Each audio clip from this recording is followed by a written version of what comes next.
Everyone, welcome back to my channel KR study classes. आज के इस वीडियो में हम पढ़ने वाले हैं क्लास 9th का इंग्लिश बिहाइव का चैप्टर 4 जो कि है ए ट्रूली ब्यूटीफुल माइंड। चलिए शुरू करते हैं। यहाँ पर जो है हमें अल्बर्ट आइंस्टाइन के बारे में बताया गया है और 14 मार्च 1879 को उनका अल्बर्ट आइंस्टाइन का जन्म हुआ जर्मन सिटी के उल्म में। जो एल्बर्ट आइंस्टाइन हैं वो जब 2.5 ईयर्स के थे, 2.5 साल के थे, तो वो बोल नहीं पाते थे और फिर उन्होंने धीरे धीरे बोलना शुरू किया। तो वो एक शब्द को 2 बार बोलते थे। बचपन में जो उनके साथ बच्चे खेलते थे वो सोचते थे कि मतलब ये बहुत ज़्यादा बोरिंग है, ठीक है। उनकी जो मदर हैं वो बहुत ज़्यादा उनके बारे में सोचती थी, परेशान रहती थी कि भाई, क्योंकि उनका जो सिर है, जो हेड का जो साइज़ है वो काफ़ी बड़ा था। कोई नॉर्मल हेड या कोई नॉर्मल सिर उनका नहीं था, काफ़ी बड़ा साइज़ था उनके सिर का।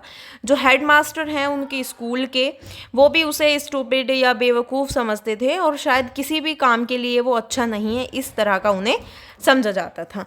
लेकिन जब उन्होंने उन सब को रॉन्ग साबित किया, जब वो 6 साल के थे, तो उनकी जो मदर हैं उन्होंने उन्हें वायोलिन सिखाने के लिए भेजा और वो एक बहुत ही अच्छे वायलिनिस्ट बने, ठीक है। उनकी जो फैमिली है वो मुनिच में जब शिफ्ट हुई, जब वो 15 साल के थे, फिर वहाँ पर वो कुछ अनकम्फर्टेबल सा फील करने लगे, क्योंकि जो वो स्कूल था बहुत ज़्यादा स्ट्रिक्ट डिसिप्लिन था उस स्कूल का, तो उन्हें वहाँ पर अच्छा नहीं लगा। वहाँ पर से उन्होंने अपना स्कूल छोड़ दिया। जब उन्होंने स्कूलिंग अपनी कंप्लीट की तो उन्होंने एडमिशन लिया यूनिवर्सिटी ऑफ ज्यूरिश में और वहाँ पर जो एडमिशन लेने के बाद जो एटमॉस्फेयर है यूनिवर्सिटी का वो बहुत ज़्यादा लिबरल और मतलब ऐसा था, ठीक है। उन्होंने नई नई चीज़ें वहाँ पर सीखी। तो जब उन्होंने न्यू आइडियाज़ को एक्सेप्ट किया, कॉन्सेप्ट सीखे नए नए, और क्योंकि जो एल्बर्ट आइंस्टाइन हैं उनका बहुत ज़्यादा फिज़िक्स और मैथमेटिक्स में इंटरेस्ट रहा। जब वो यूनिवर्सिटी में थे तो वो एक स्टूडेंट से मिले, मेलेवा मैरिक थी। उसके बाद उन्हें वो काफ़ी ज़्यादा पसंद थी और वो दोनों बराबर चतुर और इंटेलिजेंट थे। उन्होंने शादी करी और उसके बाद उनके 2 बच्चे हुए। शादी जो है उनकी ज़्यादा दिनों तक नहीं चल पाई और 1919 में उनका डिवोर्स हो गया।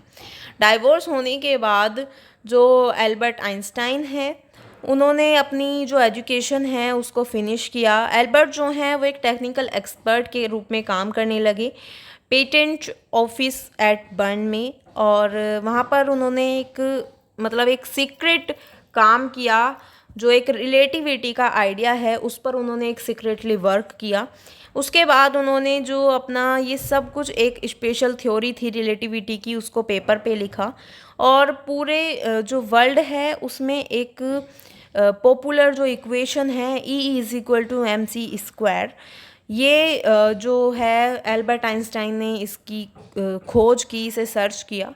और एडिशन में जब उन्होंने देखा कि जो पेपर है उसको उन्होंने एक जनरल थ्योरी ऑफ रिलेटिविटी में 1915 में पब्लिसाइज किया। एक एब्सोल्युटली न्यू डेफिनेशन उन्होंने अपनी एक कॉन्सेप्ट ऑफ ग्रेविटी को दी और साथ साथ उन्होंने एक थ्योरी बनाई, इसको एक फेमस फिगर बनाया, ठीक है। सोलर एक्लिप्स जब हुआ तो 1919 में इसकी जो थ्योरी है जब वो बाहर निकल कर आती है तो वो उससे जो पूरी जो फिज़िक्स है वो चेंज हो गई। जब नाज़ी आया, मतलब जो नाज़ी है वो पावर में आए और जर्मनी में, तो उन्होंने एक यूएसए को इमिग्रेटेड किया। उसके बाद उन्होंने जो है रिसर्च करी, फाइंड करा जो डिस्ट्रक्शन है। जब जर्मनी में डिस्कवर किया गया जो प्रिंसिपल है न्यूक्लियर फिजन का 1938 में, तो वो एक फर्स्ट पर्सन बने जिन्होंने अमेरिकन प्रेसिडेंट को डेंजर्स ऑफ एटॉमिक बॉम्ब के बारे में लिख कर दिया। उसके बाद 1945 में जब अमेरिका में एटॉमिक बॉम्ब्स फेंके गए हिरोशिमा और नागासाकी में, जिससे कि बहुत ज़्यादा नुकसान हुआ, तो उन्होंने एक letter United Nation for the formation को भी लिखा एक वर्ल्ड गवर्नमेंट को, और उसके बाद उन्होंने कहा कि मैं कुछ भी ऐसा काम नहीं करना चाहता हूँ जिससे दुनिया को या किसी को भी परेशानी हो। अपने अंतिम दिनों में उन्होंने बहुत ज़्यादा जो समय है वो पॉलिटिक्स में बिताया, एडवोकेटिंग की, वर्ल्ड पीस और डेमोक्रेसी की, और वो एक बहुत अच्छे साइंटिस्ट बने। जब 76 की एज में उनकी डेथ हो गई 1955 में, और उसको जो है मतलब उन्होंने एक सेलिब्रेट किया विजनरी और वर्ल्ड सिटीजन को एक साइंटिफिक जीनियस के नाम पे। यहाँ पर जो हमारा चैप्टर है वो कंप्लीट होता है। अगर आपको अच्छा लगा हो, समझ आया हो, तो वीडियो को लाइक कमेंट शेयर ज़रूर करें और मेरे चैनल को सब्सक्राइब करें।